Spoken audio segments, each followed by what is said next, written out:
All right, y'all. So we're continuing our discussion of invigorating contemporary topics in policing. I can tell. I can feel your energy right now. You're waiting with bated breath. What could possibly come next? And that, of course, is consent decrees.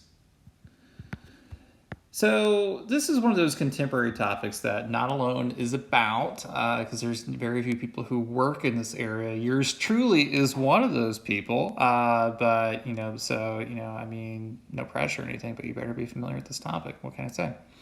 So we're talking about consent decrees, right? And we sort of have a few overriding problems, right? In that we know in society, right, there are bad police departments. And we talk about bad police departments, right? What are we talking about, right? We're not talking about, this isn't one officer, right, who does something bad, because, really, we can have a bad officer, right? Someone who screws up a lot, and you just get rid of them. It's no big deal, right? We're not talking about, so this is not one officer. We're not talking about a brief blip, right? Where, man, those guys, they really had a rough go of things for a little bit, but it was kind of hairy for a bit, but, kind of worked out, right? So we're not talking about that when we're talking about bad police departments, right? We're also not talking about departments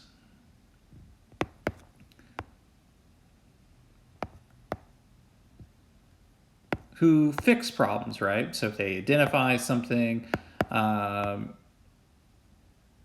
if they identify something that is something wrong with them, wrong with certain officers, or they have sense a weakness in the behavior of their department, and that interferes their chief really commit crime, right? There's some departments that, they address it, right? They make new policy changes. They're very proactive with that kind of thing. They stay ahead of the curve. New problems arise, they're on it, right? Now, when we are talking about bad police departments, right, we're talking about agencies with a pattern or practice of long-standing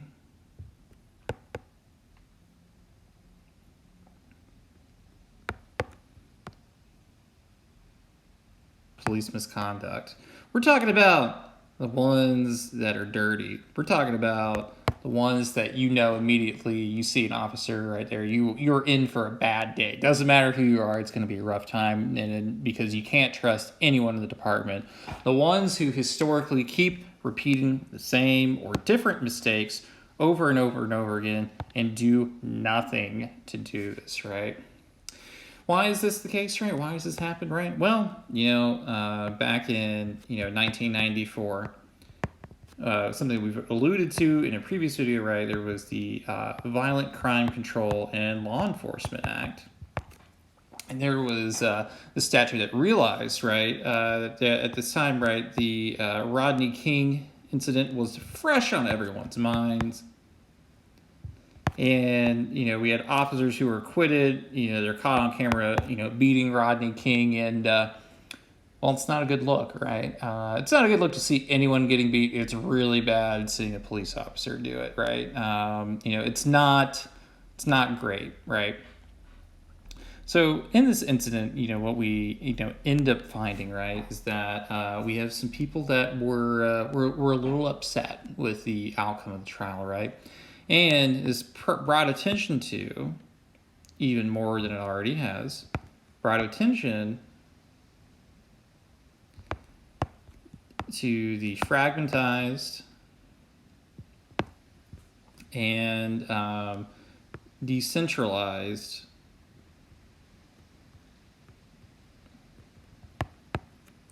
police system in this country. Because we know that each agency will have their own demands, each state will have their own demands, but there really was no mechanism for oversight, right? So when problems occurred with agencies, there was this need then to create something, or create the statute, create law to force change, right? Because if we allow something to happen unabated, if we do nothing to correct it, then you're sort of, in some ways, responsible of it, right? If you were in a position to do that. So the federal government makes a decision as a statute part of this bill, right? Part of section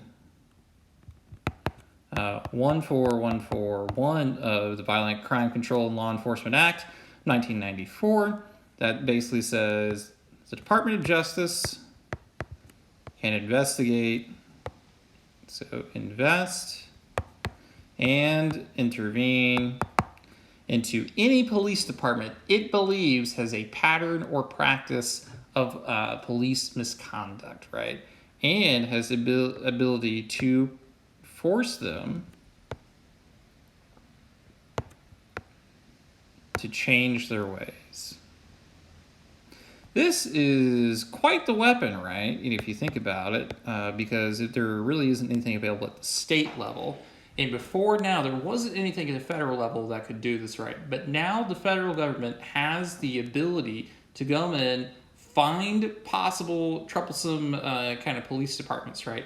And force them to fix their shit, right? It's incredible because that kind of thing would be, maybe kind of normal in a different country. But in this country, in the United States, it's a little abnormal, right, that you have the ability to do that, right? And there's all sorts of issues related to federalism and states' rights and, get big government out of our business, what do they know about local affairs and so on, right? But this is possibly one of the most consequential and maybe controversial practices in the United States in terms of instilling and forcing police reform. Some agencies allow you to do that, others don't, right? So, it's really interesting is that there are going to be departments where you're forced to do something when you're not to do it. And the DOJ finally has the power with this. So what this, kind of module or whatever you want to call it, series of videos is going to talk about is a bit about this practice, why it's important, things to look out for, and where things could go.